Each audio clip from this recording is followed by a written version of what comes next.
messieurs, bonsoir. Il est 20h sur les antennes de la télé Futur Média. C'est parti pour le sommaire de cette édition avec le ras-le-bol des populations de la zone A face à l'insécurité, face aux nombreux cas d'agression. Elles ont décidé de prendre en charge leur propre sécurité. 12 morts du Covid-19, 690 nouveaux cas de coronavirus. La situation est plus qu'alarmante. Maodo Malick Mbaye, qui recevait une délégation de l'ODCAV de Thiès, prône la vaccination de tout le mouvement nawetan pour donner l'exemple. Ismaël Madior Fall approuve la démarche du Conseil constitutionnel relatif au recours de l'opposition parlementaire. L'ancien ministre de la Justice soutient que les sages ont évité une situation de vide constitutionnel. Et puis Jeux Olympiques de Tokyo, la Sénégalaise Chiara Costa passe le premier tour du skate tir plateau. Dans le tournoi de basket, le Nigeria s'incline largement devant l'Australie. Chez les hommes, la France fait tomber l'ogre américain. Voilà le sommaire de ce 20h, tout de suite le développement. L'Afrique brillante se...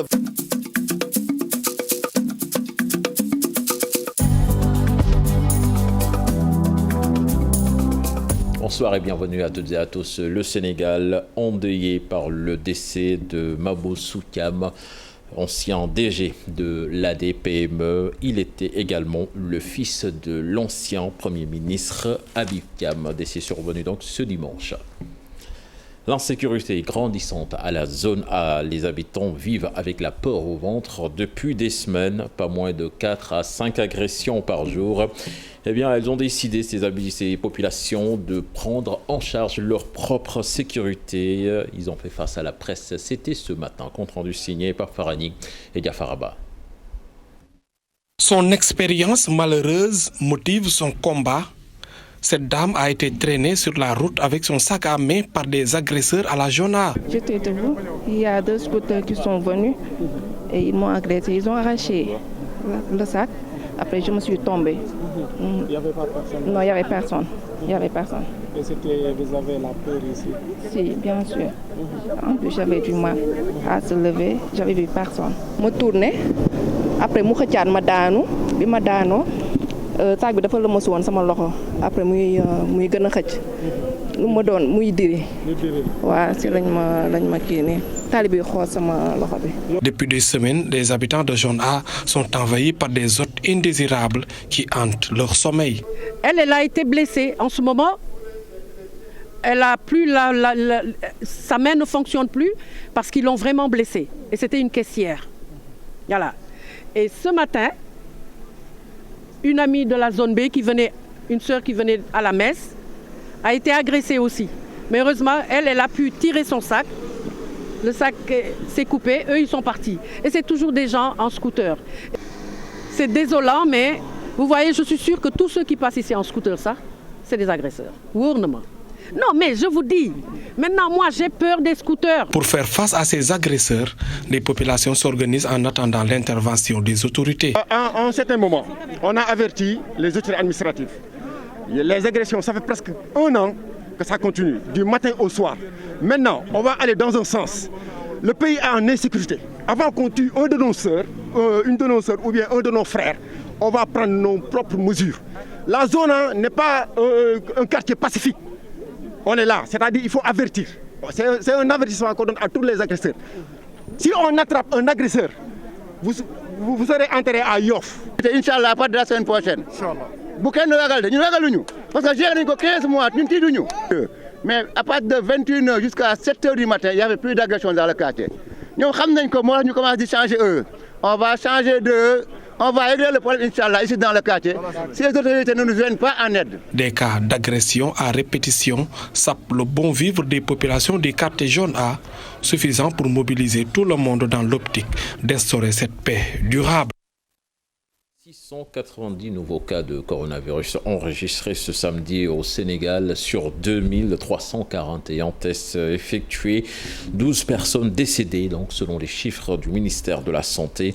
6528 personnes ont été vaccinées. À l'image de la région de Dakar, Rufisque également enregistre une forte hausse de cas de Covid-19 sous la pression donc, du variant Delta. Le chef du district sanitaire qui tire la sonnette d'alarme, invite les populations à se faire vacciner pour éviter la saturation. Abdou Diouf Diagne et Ahmadou Bamba Samb nous en disent davantage. Au district sanitaire de Rufisque, le taux de fréquentation ne cesse d'augmenter ces derniers jours. Les cas de Covid explosent. La forte viralité du variant Delta n'épargne personne, même les jeunes. Le nombre quotidien de contamination est multiplié par 10, voire 15. Le chef du district ne cache pas son inquiétude. Au niveau du district sanitaire de Rufisque, aujourd'hui, on a vu que pour cette troisième vague, le nombre de cas a été multiplié par 10 à 15. Donc, vous voyez un peu ce que ça fait. Contrairement à ce variant Delta, on a vu que ce sont les sujets jeunes qui sont affectés et ce sont ces sujets jeunes qui ont également des cas compliqués et ce sont ces sujets jeunes également qui décèdent de plus en plus. Autre motif d'inquiétude pour Dr Mbaye Thiam, c'est la saturation des capacités hospitalières. Le personnel est débordé. Le personnel de santé ne tient plus, donc on est vraiment à bout et il faudrait que la population également nous aide, sinon ça sera la catastrophe. Et le vaccin reste la seule alternative, d'où l'appel lancé par Dr Thiam à l'endroit des habitants de Rufisque. Aujourd'hui, les populations ont pris d'assaut cette vaccination parce que c'est une chose qui était vraiment attendue, mais également, comme on a l'habitude de dire, les Sénégalais parfois, ils ont un point de départ, ils savent prendre un départ mais ils ne savent pas finir. On invite toute la population qu'ils puissent venir se faire vacciner le plus tôt possible. Dans ce contexte de contamination très large, il faut revenir aux mesures barrières simples, laver les mains, port du masque et éviter les rassemblements. Amener le maximum de jeunes à se faire vacciner grâce au mouvement Nawetan. Cette proposition est de Maodo Malick Mbaye, président de l'Association nationale des élus départementaux.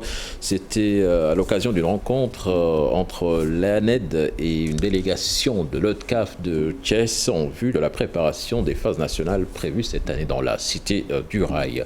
On voit tout cela dans cet élément signé d'Issa Prera. Tous les pratiquants et encadreurs devront impérativement se faire vacciner pour participer aux compétitions organisées par l'ODCAV cette année. Une obligation aussi pour tous ceux qui voudront accéder au stade de montrer leur carnet de vaccination. Une proposition du président national des élus départementaux pour augmenter le taux de vaccination, mais aussi permettre aux jeunes de tenir correctement les Nawetan. De faire de la vaccination une condition sine qua non de pratique et de participation au Nawetan dans toutes les catégories, mais dans toutes les disciplines sportives. L'autre élément, c'est de demander que tout encadreur du mouvement Nawetan, à tous les niveaux, de l'ONCAV, de l'ORCAV, des ODCAV, des zones, des ASC, soit vacciné et détienne sa carte de vaccination. L'autre élément maintenant qui va toucher la masse populaire, c'est de faire en sorte que la vaccination, le carnet de vaccination soit un document exigé à l'entrée des stades. Face à la propagation du variant Delta, surtout chez les jeunes, les responsables de l'ODCAV de Thiès sont totalement en phase avec cette proposition du président national des élus départementaux. Donc si on parvient à faire cette politique durant tout le championnat de Nawetan au niveau national, comme le DG l'a bien dit, il est informé, on a plus de 2000 matchs. Donc si on comptabilise le nombre de spectateurs et de participants, je crois qu'on pourra atteindre entre les 800 000 et 1 million de vaccinés. Je crois que ça sera un apport important pour l'État du Sénégal, pour la propagation, pour la sensibilisation sur la vaccination. Et in fine, l'objectif que nous visons, c'est de faire d'une pierre deux coups. C'est-à-dire de faire en sorte de permettre aux jeunes du mouvement Nawetan, globalement aux jeunes du Sénégal, de pratiquer le mouvement Nawetan en respectant les mesures barrières, mais en se vaccinant et d'éviter ce que le président ne veut pas et qu'il ne souhaite pas, mais qui malheureusement, si rien n'est fait, on peut arriver à ce niveau, c'est-à-dire de confiner ou d'interdire le rassemblement. Pour rappel, en chiffres, le mouvement Nawetan au Sénégal, ce sont 8000 ASC, 350 000 licenciés et près de 2000 matchs organisés chaque année. Les phases nationales, édition 2021, se tiendront à Thiès du 22 août au 4 septembre. Parlons de toute autre chose à présent avec le professeur Ismaël Madior Fall qui prend la défense du Conseil constitutionnel. Selon l'agrégé en droit constitutionnel, la récente décision polémique rendue par les sages relative au recours de l'opposition parlementaire ne souffre d'aucune irrégularité. Elle est de bonne qualité, déclare l'ancien ministre de la Justice, ajoutant que les sages du Conseil constitutionnel devraient être félicités car ils ont évité une situation de vide constitutionnel. Il était l'invité du grand jury de ce dimanche. Je vous propose de l'écouter. Il est interrogé par Georges Détié-Dioppa. Le Conseil constitutionnel a été fondé en 1992 avec 5 membres, avec le président qui s'appelait Kéba Mbaye. Le Conseil a rendu ses 5 premières décisions. Le président Kéba Mbaye n'a pas participé aux 4 premières décisions. Première décision, présidée par Ibou Diaité, vice-président. Deuxième décision, présidée par Ibou Diaité. Troisième décision, présidée par Ibou Diaité. Quatrième décision, présidée par Ibou Diaité. C'est la 5e décision que le président Kéba Mbaye, qui était membre du Conseil constitutionnel, a siégé, statué, rendu une décision et après il a démissionné. Autrement dit, en étant membre du Conseil constitutionnel, il n'a signé qu'une décision. Cela n'a posé aucun problème. Par la suite, notamment même la décision qui a reconnu la candidature de Wade, qui a arrêté la liste des candidats. Si ma mémoire est bonne, tous les membres n'étaient pas là. Donc je veux dire, il est arrivé fréquemment, Georges, que le Conseil constitutionnel ne statue pas dans sa complétude. C'est pour ça d'ailleurs que même si la loi organique dit le Conseil doit siéger à 7, on le sait, tout le monde le sait. Le Conseil tout de même précise que la décision n'est signée que par les membres ayant statué. La décision n'est signée que par les membres ayant statué. Par exemple là, ceux qui n'ont pas été remplacés, le président du Conseil constitutionnel les a gardés. Il n'était pas question qu'ils signent la décision. Ils n'ont pas statué, ils n'ont pas signé la décision. Donc je veux dire, on est ici dans le cas d'une situation, certes qui est particulière, transitoire, mais qui est ordinaire, routinière, courante, fréquente dans l'histoire du Conseil constitutionnel. Ce n'est pas une première. On n'a pas le Conseil, c'est une première. C'est pas une première. Il n'y a pas de scandale, il n'y a pas de violation de la Constitution, ni de la loi organique relative au Conseil constitutionnel que le Conseil statue avec un nombre inférieur à 7, pourvu que la décision ne soit signée que par ceux qui ont un mandat légal, ceux qui ont un mandat régulier, ceux qui ont statué. Puis le collectif René Sanchez pour la sauvegarde du stade Assane Diouf campe sur ses positions. Il veut que le stade soit restitué aux populations de Dakar comme premier face à la presse. Le collectif estime qu'il n'est pas d'accord donc avec les nouvelles propositions de l'État de remplacer le stade par un terrain. Écoutons à ce propos Alioune Badara Taban, porte-parole du collectif, interrogé par Dissa Prera et Younous Diatta. Pour lever tout équivoque, le collectif tient à rappeler à l'État du Sénégal qu'il reste sur sa position de restitution du stade Assane Diouf, clairement énoncée devant le ministre Abdou Karim Fofana. Sur le silence du président de la République concernant les immeubles à construire sur le site actuel du stade Assane Diouf, le collectif lui propose de les reconstruire sur les sites de la prison ou à défaut à Diamniadio. Cette dépossession d'un bien commun au profit d'hommes d'affaires n'est rien d'autre qu'une entreprise de privatisation d'un bien public qui débouchera sur le déguerpissement des quartiers donnant sur la corniche avec son corollaire de plages privatisées. Nous appelons dès lors les populations de Dakar, singulièrement les jeunes, les sportifs et le mouvement associatif, de continuer à se mobiliser. Les victimes de démolition de Tivaouane Peulh montent encore au créneau. C'est pour exiger le paiement de leur indemnisation et les 20 hectares promis par le chef de l'État du Sénégal pour le recasement. Elles ont organisé plutôt un rassemblement sur le site des 20 hectares pour tirer la sonnette d'alarme. Écoutons le porte-parole Omar Diop, interrogé par Abdou Diouf Diagne. C'est l'État du Sénégal le président Macky Sall qui a donné 20 hectares à ces victimes-là. S'il y a une société, comme il l'a dit, une société qui veut s'opposer à ce projet-là, mais c'est peine perdue. Parce qu'il n'y a aucune société qui pourra s'opposer à la distribution de ces terrains-là. Comme je vous l'ai dit tantôt, nous, on est prêts. La procédure qu'on avait qu'on avait élaboré avec l'État du Sénégal, à savoir les représentants de ces autorités au niveau local, nous sommes toujours en train de respecter cette procédure-là. Même si nous ne voyons plus ces autorités-là, mais nous sommes toujours en train de respecter ces procédures-là. Parce qu'au début, ils nous disaient que nous habitons des sites dans des situations qui sont déplorables. Et pourquoi ne pas payer ces impasses à ces pauvres sinistrés-là? Mais il n'y a pas actuellement un Sénégalais beaucoup plus sénégalais que ces gens qui sont là. Ce sont des pères et des mères de famille qui sont dépourvus de tout moyen, qu'ils avaient construit le peu qu'ils avaient, ils l'avaient construit sur un lopin de terre. Le seul délit qu'ils ont fait, c'est vouloir assurer un toit à leur famille.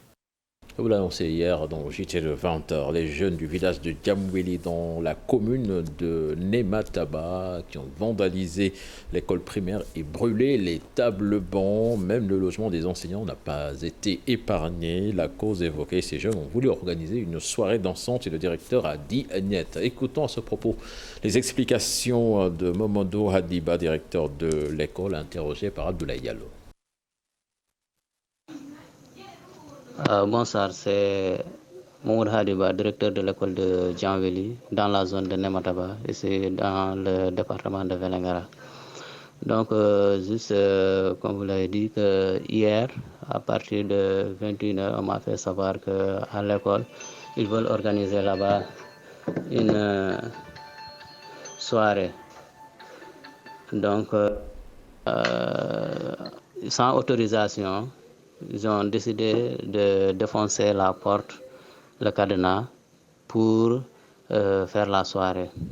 Donc lorsqu'ils m'ont saisi, j'ai appelé le chef de village pour lui informer de la situation. Il m'a dit qu'il est déjà au courant et ils ont parlé aux jeunes du village, mais ils n'ont pas voulu écouter. Ils ont essayé de forcer pour faire la soirée. C'est en ce moment que j'ai appelé encore le maire de la commune. Lui aussi, il a intervenu. Mais néanmoins, lui aussi, ils n'ont pas voulu l'écouter par rapport à la situation. Donc les jeunes ont forcé pour le faire. C'est après que le sous-préfet même a intervenu, mais avec toutes ces interventions-là, les jeunes, ils ont décidé vraiment de faire leur soirée sans autorisation. Et avec cela, encore sans m'avertir, ils ont défoncé la porte pour le faire. Après avoir fait tout ça, on m'a saisi pour me dire qu'il continue toujours à le faire. C'est en ce moment que l'autre, là, monsieur le maire, m'a dit ok, maintenant, comme que tout ça se passe, les gens n'ont pas voulu écouter. Alors qu'ils n'ont pas une autorisation, vas-y, voir les gendarmes comme ça. S'ils sont prêts pour que vous allez tout de suite vous récupérer le matériel, c'est en ce moment que je suis parti à la brigade, je les ai expliqués, nous sommes partis ensemble. On a récupéré le matériel. Maintenant, en terminant de charger le matériel, les gosses se sont retirés pour nous jeter des pierres. Après, on a quitté là-bas en catastrophe. Bon, avant d'arriver ici à Vélingara, on m'a appelé pour me dire que les tables bancs qui étaient dans la salle de classe où ils voulaient faire la soirée, ils les ont brûlés dans la cour de l'école. Et encore une des salles de classe qui était à côté, ils ont défoncé toutes les fenêtres qui étaient là-bas et quelques bagages qui étaient là-bas, ils ont sorti ça, ils ont brûlé. Et une case des enseignants aussi. Donc c'est comme ça que les faits se sont passés. Après le lendemain, j'ai expliqué ça à l'inspecteur, à l'IF, plus notre directeur conseiller. On a été sur les lieux pour constater les dégâts. Avec vraiment, c'est quelque chose qui était vraiment grave. Ouais. Et le maire aussi était présent et nous tous, on a constaté les dégâts. Donc, pour vous dire que, avec l'interdiction de faire des soirées dans les écoles, donc c'est ça seulement qui s'est... Nous allons à présent dans la commune de Guédé Village où les populations des 53 villages ont mis en place un mouvement dénommé Madiba. Le but est de sortir cette zone des difficultés auxquelles les populations sont confrontées. Cette commune a quand même plusieurs potentialités avec ses 4 cours d'eau et plusieurs terres sont aussi non exploitées. On voit cela dans cette correspondance signée Hussein Diop et Habib Seck. Ils sont nombreux, les jeunes garçons et filles des localités de Ngui, Ndiamafara et Ndionik à quitter leur village pour aller gagner leur vie en ville et à Dakar surtout. Mais beaucoup parmi les jeunes filles vivent la galère entre surexploitation et abus.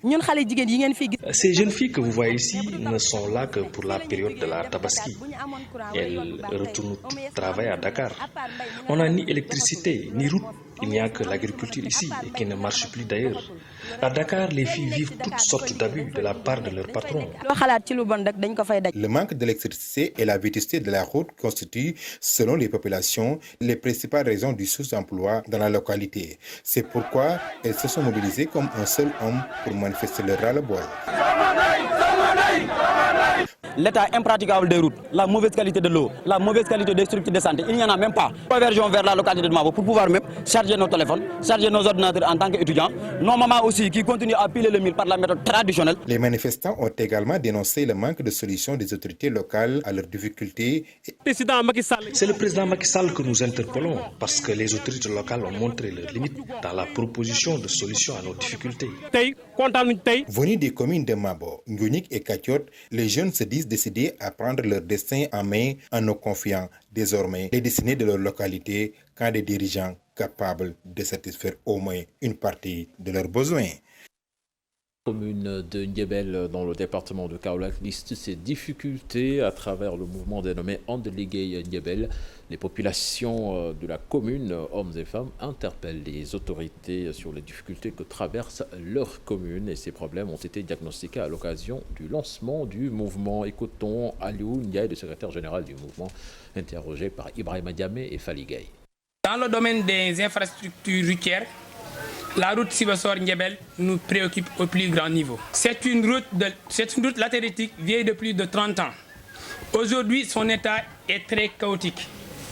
Nous exigeons le bitumage de cette route qui pourrait ouvrir les pistes d'un développement rapide de la localité. Dans le domaine de l'éducation aussi, Ndiébel veut un lycée. Le CM de Ndiébel polarise plusieurs écoles élémentaires. Il fait l'un des meilleurs résultats du département de Kaolack. L'année dernière, on a eu presque 100% au BFM. Donc, nous méritons vraiment un lycée.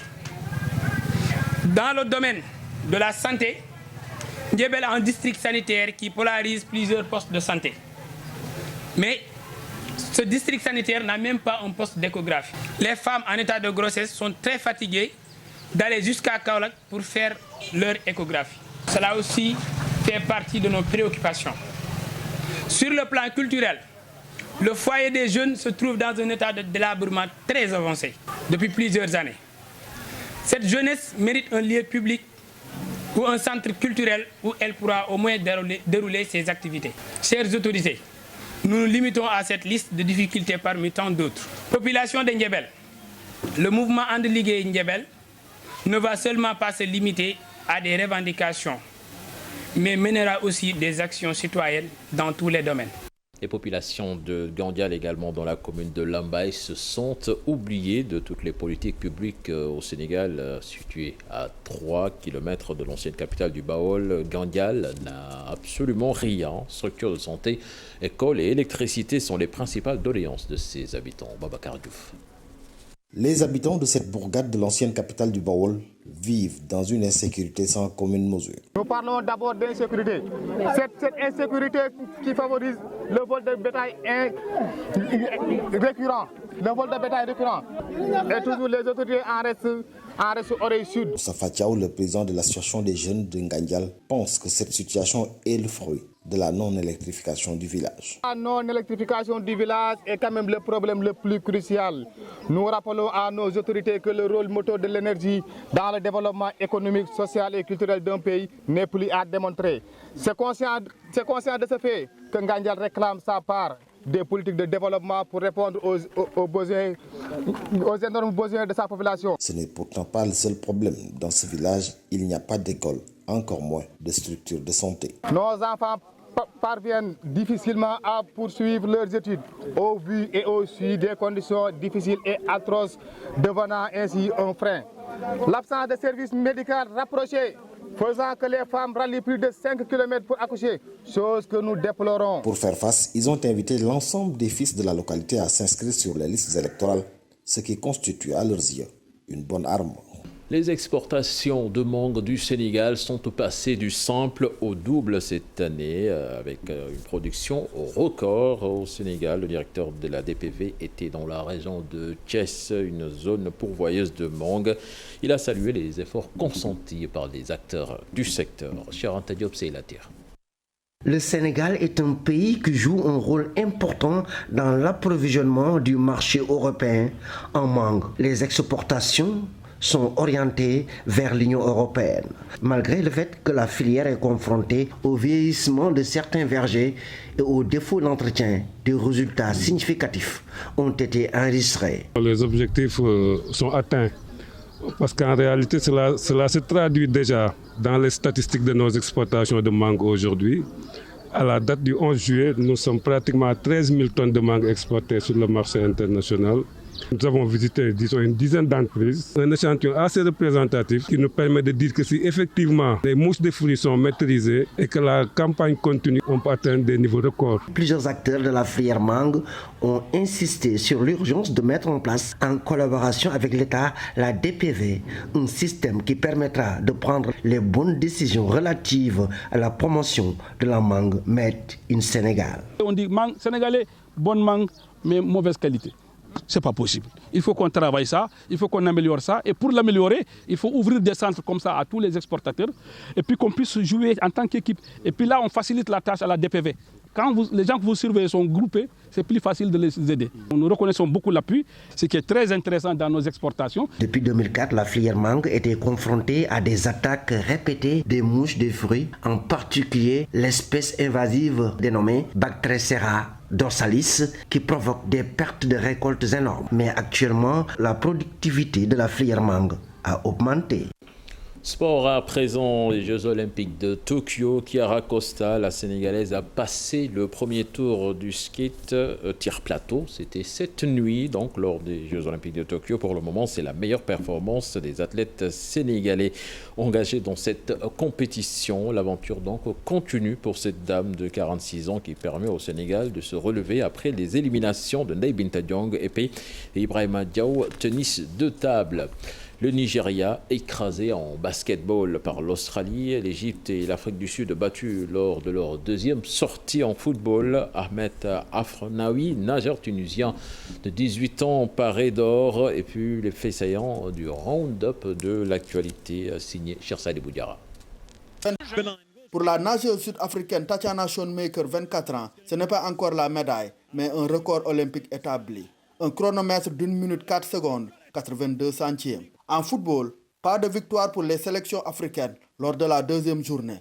La Côte d'Ivoire a tenu en échec le Brésil, un nul blanc. L'Égypte et l'Afrique du Sud ont pour leur part courbé l'échine devant respectivement l'Argentine, 1-0, et la France, 4-3. En basketball, le Nigeria pour son entrée en lice a largement perdu face à l'Australie, 84-67, pendant que la France s'imposait devant les États-Unis d'Amérique, 83-76.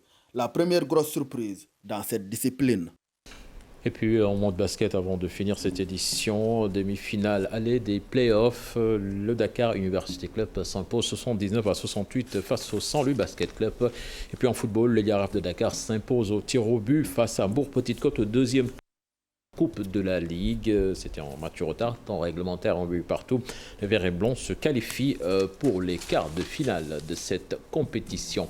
Voilà, c'était tout pour ce 20h. Excellent suivi des programmes en compagnie de la Télé Futur Média. Au revoir.